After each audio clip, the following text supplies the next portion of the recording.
નમસ્કાર, જય હિન્દ, વંદે માતરમ વિદ્યાર્થી મિત્રો, તમારું સ્વાગત છે આઈએસ લાઇફસ્ટાઇલ એકેડમી યુટ્યુબ ચેનલમાં.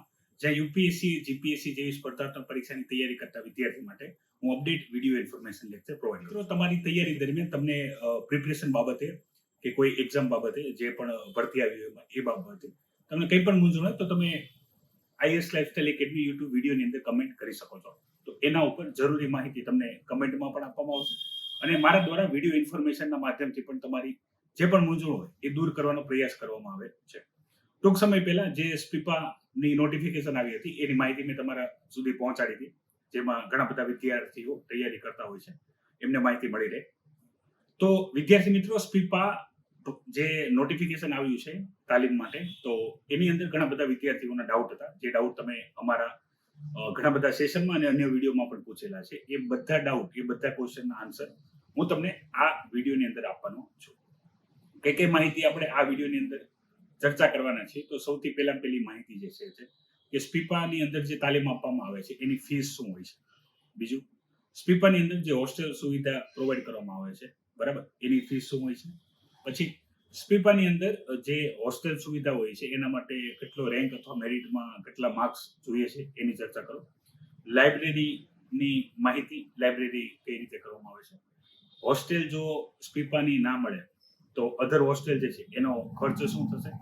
એકવાર વિદ્યાર્થી સ્પીપામાં તાલીમ લઈ લે, શું ફરીથી તાલીમ લઈ શકે કે નહીં. અને સૌથી વધારે અગત્યની કે ભાઈ, સ્પીપા ઇન્સ્ટિટ્યૂટમાં જે તાલીમ લઈ છે એ માત્ર યુપીએસસી માટે છે કે જીપીએસસી માટે પણ છે. આ બધા સવાલો અને થોડા ઘણા આની સિવાયના પણ અન્ય માહિતી જે વિદ્યાર્થીઓએ અમારા સુધી આ માહિતી માટેના જે સવાલો છે એ પહોંચાડ્યા છે, એની જ જવાબ હું આ માહિતીની અંદર આપવાનો છું. વિદ્યાર્થી મિત્રો, માહિતીની ચર્ચા શરૂ કરવી પહેલા, જો તમે તમારો ટાર્ગેટ આઈએસ આઈપીએસ ઓફિસર હોય, યુપીએસસી કે જીપીએસસી હોય, તો વિદ્યાર્થી મિત્રો નિયમિત રૂપથી આઈએસ અને આઈપીએસ માટે કઈ રીતે તૈયારી કરવી, ડેલી કરંટ અફેર અને ઘણી બધી અગત્યની ઇન્ફોર્મેશન અમે રેગ્યુલર બેઝ ઉપર પ્રોવાઈડ કરતા હોય છે IS lifestyle academy YouTube channel ઉપર.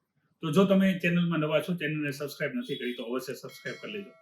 રેગ્યુલર નોટિફિકેશન મેળવવા માટે તમે આપણી ચેનલની વોટ્સઅપ અને ટેલિગ્રામ ચેનલ છે એ પણ જોઈન કરી શકો છો. એની અંદર ઘણી બધી ભરતી પરીક્ષા અને જેટલા પણ લેક્ચર હોય છે આપણા યુટ્યુબ ઉપર કે આપણી એપ્લિકેશનમાં, એ બધી માહિતી એની અંદર શેર કરવામાં આવે છે. તો વિદ્યાર્થી મિત્રો, વધારે સમય ના લેતા શરૂઆત કરીએ સ્પીપા ઇન્સ્ટિટ્યૂટની માહિતી માટે. તો વિદ્યાર્થી મિત્રો, જે પણ વિદ્યાર્થીઓ યુપીએસસી, જીપીએસસી એક્ઝામની તૈયારી કરતા હોય, આઈએસ આઈપીએસ બનવાના સપના જોતા હોય અને કંઈક ને કંઈક એ સપના માટે જે કોચિંગ લેવું પડે એ કોચિંગ ના લઈ શકતા હોય, કોચિંગની ફીસ હોય કે અન્ય કોઈ કારણ હોય, તો એવા વિદ્યાર્થીઓ માટે જે સ્પીપા છે એ ગવર્મેન્ટ ઇન્સ્ટિટ્યૂટ છે, એ તાલીમ પ્રોવાઈડ કરે છે. એ તાલીમ બિલકુલ નિઃશુલ્ક હોય છે, ફ્રી હોય છે. એના માટે તમારે કોઈ ફી પે કરવાની હોતી નથી. આની અંદર તમારે પ્રિલિમ્સના પેલા જે સબ્જેક્ટ હશે એ તૈયાર કરવામાં આવશે. બાદમાં જે મેન્સના સબ્જેક્ટ હશે એની તમને તાલીમ આપવામાં આવે છે. આની ડ્યુરેશન 1 વર્ષની હોય છે. જે તમને ભણાવવામાં આવે છે એની ડ્યુરેશન 1 વર્ષની હોય છે.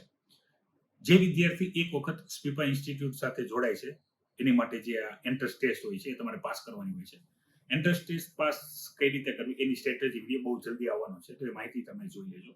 તો એ વિદ્યાર્થી 3 વર્ષ સુધી સ્પીપા ઇન્સ્ટિટ્યૂટ સાથે જોડાઈને રહી શકે છે. હવે વાત કરીએ વિદ્યાર્થી મિત્રો સ્પીપાના હોસ્ટેલ વિશે. તો વિદ્યાર્થી મિત્રો, જે વિદ્યાર્થીઓના મેરિટમાં નામ હોય છે એ મેરિટ નામના આધારે તમને અલગ અલગ સેન્ટર ઉપર તમને એડમિશન આપવામાં આવે છે સ્પીપાની અંદર. એમાં અગત્યનું જે સેન્ટર છે એ છે અમદાવાદ સેન્ટર.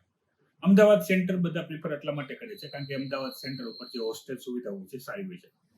યાદ રાખો, તમને હોસ્ટેલ મળવાનો જે ક્રાઇટેરિયા છે, બરાબર, એ માર્ક્સ કે મેરિટ આધારિત નથી.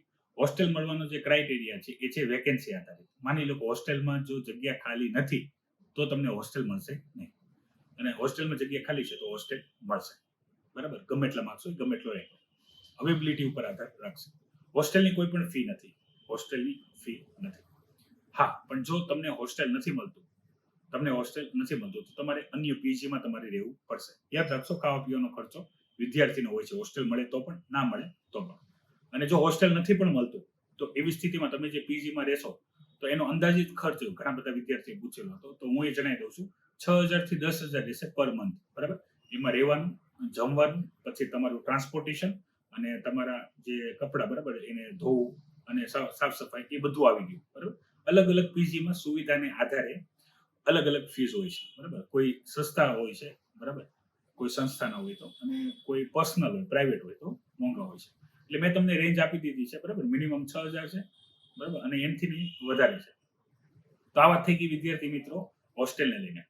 ઘણા બધા વિદ્યાર્થીઓના સવાલ હતા. એમાંનો એક સવાલ કે સર અમારે અમદાવાદ ઇન્સ્ટિટ્યૂટ ઉપર જ એડમિશન લેવું છે, તો અમારે એક્ઝામ કયા સેન્ટરથી આપવાની, અથવા શું અમદાવાદ સેન્ટર ઉપર એક્ઝામ આપીએ તો જ તે એડમિશન અમદાવાદમાં મળે?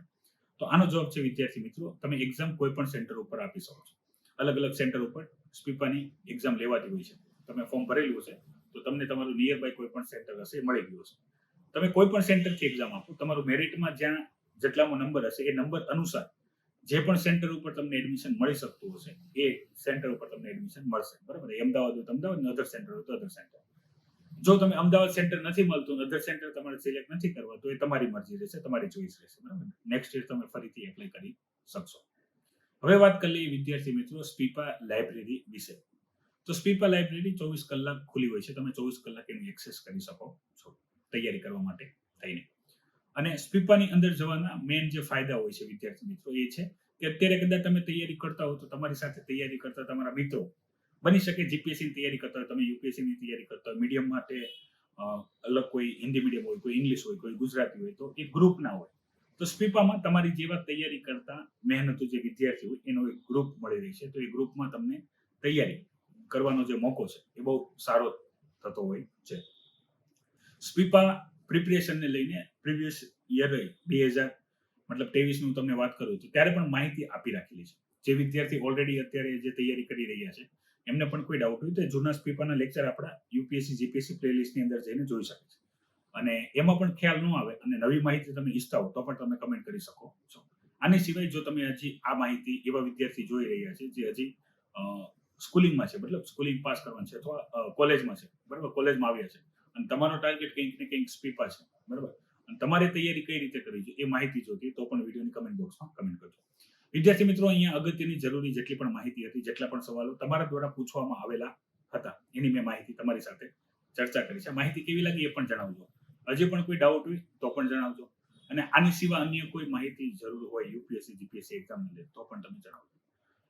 સાથે સાથે એક જાહેરાતવાળી વાત, વિદ્યાર્થી મિત્રો તમે તમારા સ્પીપા એક્ઝામ માટે જે જરૂરી વિષયો છે, મુખ્ય વિષયો, તો એના પણ રેકોર્ડેડ લેક્ચર આપણા ફ્રી લેક્ચર આપણા એકેડમીની એપ્લિકેશનમાં અવેલેબલ છે. એકેડમી એપ્લિકેશનની લિંક વિડીયોના ડિસ્ક્રિપ્શનમાં આપેલી છે. તો તમે એમાં રજીસ્ટ્રેશન કરી યુપીએસસી જીપીએસસી ફ્રી બેચ છે જોઈન કરીને એની અંદર લેક્ચર જોઈ શકો છો, જે તમને એક્ઝામમાં કામ લાગી શકે છે.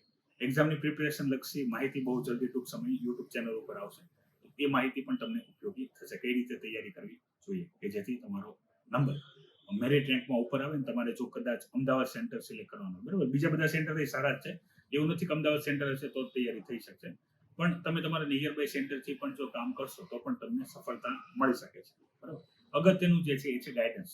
ગાઈડન્સ તમને મળી રહે તો તમે સફળતા અવશ્યથી મેળવી શકશો. આજના માટે વિદ્યાર્થી મિત્રો એટલી જ માહિતી છે. આ માહિતી કેવી લાગી એ પણ તમે તમારો અભિપ્રાય આપજો, અને અન્ય કોઈ માહિતી જોતી હોય તો પણ તમે જણાવો. અત્યારે તમારાથી રજા લઉં છું. નવા લેક્ચરમાં નવી માહિતી સાથે ફરીથી હાજર થઈશ. ત્યાં સુધી જય હિન્દ, વંદે માતરમ.